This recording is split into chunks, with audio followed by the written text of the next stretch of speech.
السلام علیکم ورحمۃ اللہ وبرکاتہ۔ امید ہے کہ آپ خیریت سے ہوں گے۔ رمضان المبارک کا 10واں روزہ آپ لوگوں کو بہت بہت مبارک۔ انشاءاللہ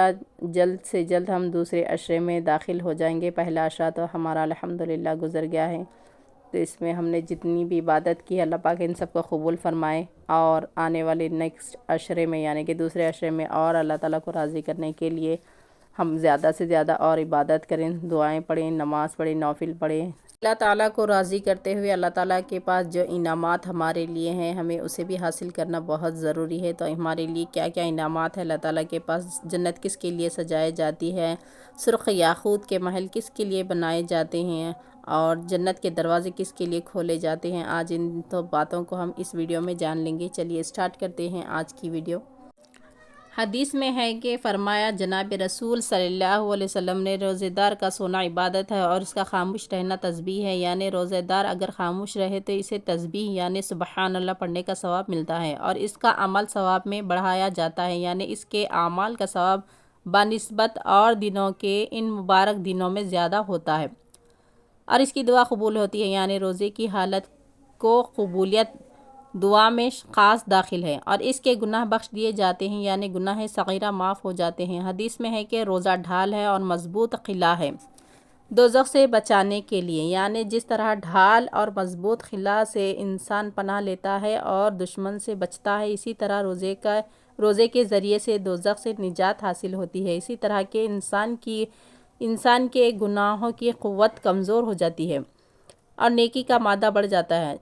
جب انسان باقاعدہ روزہ دار رہے گا اور اچھی طرح روزے کے آداب بجا لائے گا تو گناہ اس سے چھوٹ جائیں گے اور دوزخ سے نجات ملے گی۔ حدیث میں ہے کہ روزے دار کو افطار کے وقت ایک ایسی دعا کی اجازت ہوتی ہے جس کے قبول کرنے کا خاص وعدہ ہے۔ حدیث میں ہے کہ جناب رسول صلی اللہ علیہ وسلم نے دو آدمیوں سے فرمایا، تم روزہ رکھو اس لیے کہ روزہ ڈھال ہے دوزخ سے بچنے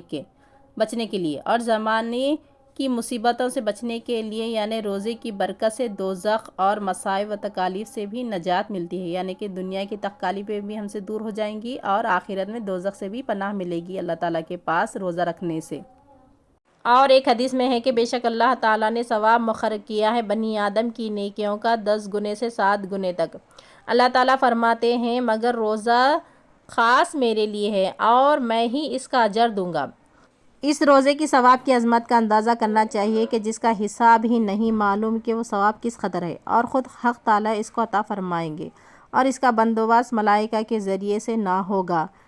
سبحان اللہ، کیا قدردانی ہے اللہ کی، تھوڑی سی محنت پر کس قدر عوض مرحمت فرماتے ہیں۔ مگر یہ ضرور ہے کہ روزے کی یہ تمام فضیلتیں جب ہی اپنا اثر دکھلائیں گی جبکہ روزے کا حق ادا کریں اور اس میں جھوٹ، غیبت اور تمام گناہوں سے بچیں۔ اور بعض لوگ صبح کی نماز رمضان میں بے پرواہی سے قضا کر دیتے ہیں، اس کو اس قدر اور ایسا ثواب میسر نہ ہوگا، اور اس حدیث سے یہ شبہ نہ ہو کہ روزہ نماز سے بھی افضل ہے، اس لیے کہ نماز تمام عبادات میں افضل ہے۔ مراد اس مضمون میں یہ ہے کہ روزے کا بہت بڑا ثواب ہے، اور بس یہ غرض نہیں کہ تمام عبادتوں سے افضل ہے۔ اور بے شک روزہ دار کے لیے دو خوشیاں ہیں، ایک خوشی جب ہوتی ہے جب کہ روزہ افطار کرتا ہے، اور دوسری خوشی قیامت کو ہوگی خدا تعالیٰ سے ملنے کے وقت، جیسے کہ بعض احادیث میں تصریح بھی آئی ہے۔ اور ایک حدیث مبارک میں ہے کہ رمضان کی پہلی رات ہوتی ہے، کھول دیے جاتے ہیں دروازے آسمان کے، اور ان دروازوں میں سے کوئی دروازہ رمضان کی آخری رات آنے تک بھی بند نہیں کیا جاتا۔ ایسا کوئی مسلمان نہیں کہ نماز پڑھے کسی رات میں رمضان کی راتوں میں سے، مگر یہ بات ہے کہ لکھے گا اللہ تعالیٰ اس کے لیے 2500 نیکیاں عوض ہر رکعت کے، یعنی ایک رکعت کے عوض 2500 نیکیوں کا ثواب لکھا جاتا ہے، اور بنا دے گا اللہ تعالیٰ اس کے لیے ایک مکان جنت میں سرخ یاقوت سے، جس کے 60 دروازے ہوں گے، اور ہر دروازے کے لیے ایک سونے کا محل ہوگا جو آراستہ ہوگا سرخ یاقوت سے۔ پھر جب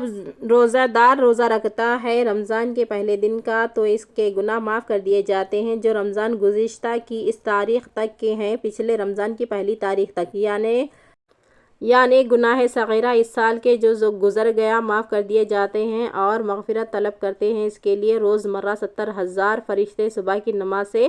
آفتاب چھپنے تک، اور ملے گا اس کو بدلے میں ہر رکعت کے جس کو پڑھتا ہے رمضان کے مہینے میں، رات میں یا دن میں، ایک درخت جنت میں ایسا جس کے سائے میں سوار 500 برس چل سکتا ہے۔ کس قدر بڑی فضیلت ہے روزے کی مسلمانوں، کبھی قضا نہ ہونے دو، بلکہ ہمت ہو تو نوفل روزے بھی رکھ لیا کرو، اور اللہ تعالیٰ سے پورے طور پر محبت کرو جس نے اس قدر رحمت سے کام لیا کہ معمولی محنت میں اس قدر ثواب فرمایا۔ کم سے کم اپنی مطلب ہی کے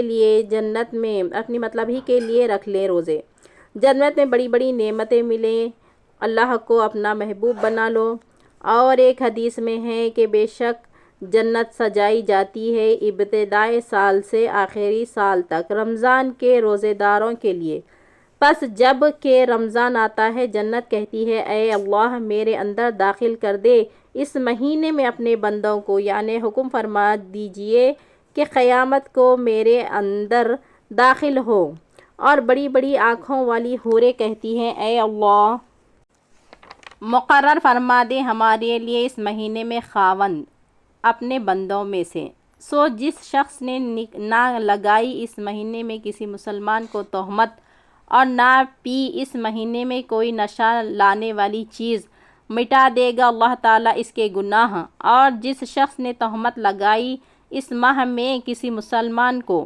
یا پی اس مہینے میں کوئی نشہ لانے والی چیز، مٹا دے گا حق تعالیٰ اس کے سال بھر کے نیک اعمال، یعنی بہت گناہ ہوگا۔ اس کا مطلب یہ ہے کہ کسی مسلمان پر کوئی تہمت نہیں لگائے، جھوٹی تہمت۔ اگر جھوٹی تہمت لگائیں گے تو اللہ تعالیٰ اس کو اجر و ثواب نہیں دیں گے 1 سال کا۔ اور کوئی نشہ کرنے والی چیز اس ماہ میں رمضان المبارک کے مہینے میں ہم پئیں گے، جیسے کہ شراب نوشی کریں گے، تو اللہ تعالیٰ کیا کریں گے، اس کے سال بھر کے نیک اعمال کو ضائع کر دیں گے۔ کیونکہ بزرگ زمانے میں جس طرح نیکیوں کا ثواب زیادہ ملتا ہے اسی طرح گناہوں کا عذاب بھی زیادہ ہوتا ہے۔ بزرگ زمانے کی یعنی کہ جو پچھلا زمانہ گزر گیا، اس زمانے میں نیکیوں کا ثواب جتنا زیادہ ملتا تھا اسی طریقے سے گناہوں کا عذاب بھی ملتا ہے۔ ان لفظوں میں کس قدر دھمکی ہے غور تو کرو۔ سو ڈرو رمضان کے مہینے سے، اس لیے کہ یہ مہینہ اللہ کا ہے جس میں بندوں کو حکم ہوتا ہے کہ اللہ کی عبادت اختیار کریں، کھانا پینا چھوڑ دے، جیسا کہ اللہ تعالیٰ ہمیشہ کھانے پینے سے پاک رہتا ہے۔ اسی واسطے یہ مہینہ خاص کیا گیا ہے حق تعالیٰ کے ساتھ، ورنہ سب مہینے اللہ تعالیٰ ہی کے ہیں۔ تمہارے لیے 11 مہینے خدائے تعالیٰ نے مقرر کر دیے ہیں جن میں تم کھانا کھاتے ہو اور پانی پیتے ہو اور لذت حاصل کرتے ہو، اور اپنی ذات کے لیے 1 مہینہ مقرر کیا جس میں کھانے پینے وغیرہ سے تم کو روکا گیا ہے۔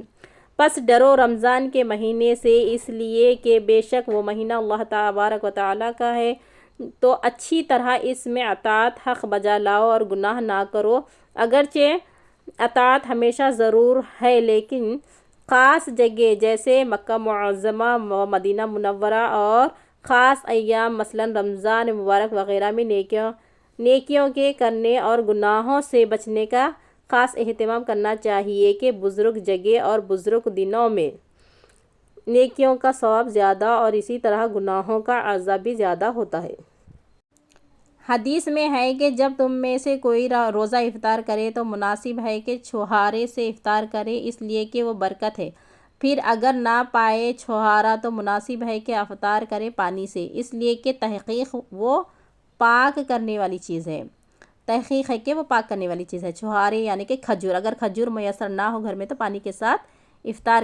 کر لینا چاہیے، کیونکہ یہ تحقیق میں ہے کہ وہ پاک کرنے والی چیز ہے۔ بعض احادیث میں پانی ملے ہوئے دودھ سے افطار کرنے کا حکم بھی وارد ہوا ہے۔ حدیث میں ہے کہ جس نے روزے رکھے 40 دن کے اس حال میں کہ وہ نہیں مطلب کرتا ہے اس روزے رکھنے سے مگر اللہ کی رضامندی، یعنی فقط رضا الہی مطلوب ہو، کوئی اور غرض یا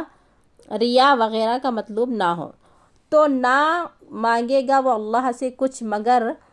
یہ بات ہے کہ دے گا اللہ اس کو وہ چیز یعنی 40 دن محض حق تعالیٰ کے راضی کرنے کے لیے، حق تعالیٰ کو راضی کرنے کے لیے روزے رکھنے سے دعا قبول ہونے لگتی ہے، اور ایسا شخص حق تعالیٰ کا ایسا مقبول ہو جاتا ہے کہ اس کی ہر دعا جو اللہ کے نزدیک اس کے لیے بہتر ہوگی ضرور قبول ہوگی۔ حدیث میں ہے کہ جس نے روزہ رکھا ہر محترم مہینے میں جمعرات اور جمعہ اور سنیچر کو، لکھے گا اللہ تعالیٰ اس کے لیے 700 برس کی عبادت، یعنی 700 برس کی عبادت کا ثواب اس کے لیے لکھا جاتا ہے۔ اور محترم مہینے یعنی عزت کے مہینے 4 ہیں: رجب، ذی القعدہ، عشرہ، ذی الحجہ یعنی بقرہ عید کے مہینے کے اول کے 10 دن، اور محرم، مگر 10ویں، 11ویں، 12ویں، 13ویں ذی الحجہ کو روزہ رکھنا منع ہے۔ حدیث میں ہے کہ جس نے روزہ رکھا 3 دن کسی محترم مہینے میں جمعرات اور جمعہ اور سنیچر کے دن کا، حق تعالیٰ اس کے لیے 2 سال کی عبادت، یعنی اللہ تعالیٰ اس کو 2 سال کی عبادت کا ثواب ان 3 روزوں کے عوض قیامت کے دن مرحمت فرمائیں گے، اور اس وقت یہ ثواب نامہ اعمال میں لکھ لیا جائے گا۔ نوفل روزوں کا اتنا بڑا ثواب ہے، اور اس سے زیادہ رمضان کے فرض روزوں کا ثواب ہے، اللہ پاک نے دینے کا وعدہ فرمایا ہے۔ اور نوفل روزوں کا ثواب 2 سال کی عبادت کا مل رہا ہے، تو رمضان کا تو اس سے زیادہ ثواب ہے۔ اللہ تعالی ہمارے لیے جنت میں ایک محل بنائیں گے سرخ یاقوت کا، جنت ہمارے لیے سجائے جائے گی، فرشتے ہمارے لیے صبح صادق سے دعا کریں گے ہماری مغفرت کے لیے، اور سونے کے محل اللہ تعالی ہمارے لیے بنائیں گے۔ تو دیکھیے اتنے بڑے بڑے انعامات اللہ پاک کی طرف سے ہے روزہ رہنے کا، ایک روزہ رہنے کا اتنا بڑا ثواب ہے، نوفل روزے بھی رہنے کا ثواب ہے، اور فرض روزہ رہنے کا بھی بہت بڑا ثواب ہے۔ میرا مقصد صرف دین کی بات آپ تک پہنچانا تھا، جو میں پہنچائی ہوں، اور آپ کا کام ہے کہ اس ویڈیو کو زیادہ سے زیادہ آپ کے لوگوں میں یعنی کہ فیملی ممبر میں شیئر کریں۔ ہمارا مقصد صرف دین کو پھیلانا ہے، دین کی بات کو پھیلانا ہے۔ ایک حدیث بھی اگر ہم سنیں گے تو اس کو دوسروں تک پہنچانا ہے۔ تو دیکھیے اگر ہماری ویڈیو اچھی لگی تو ویڈیو کو لائک کریے، چینل پر نئے آئے ہیں تو چینل کو سبسکرائب کر لیجئے، ہماری ویڈیو کو زیادہ سے زیادہ آپ کی فیملی میں شیئر کریے، اور دین کی بات کو زیادہ پھیلائیے۔ پھر آپ سے اگلی ویڈیو میں ملاقات ہوگی۔ السلام علیکم ورحمۃ اللہ۔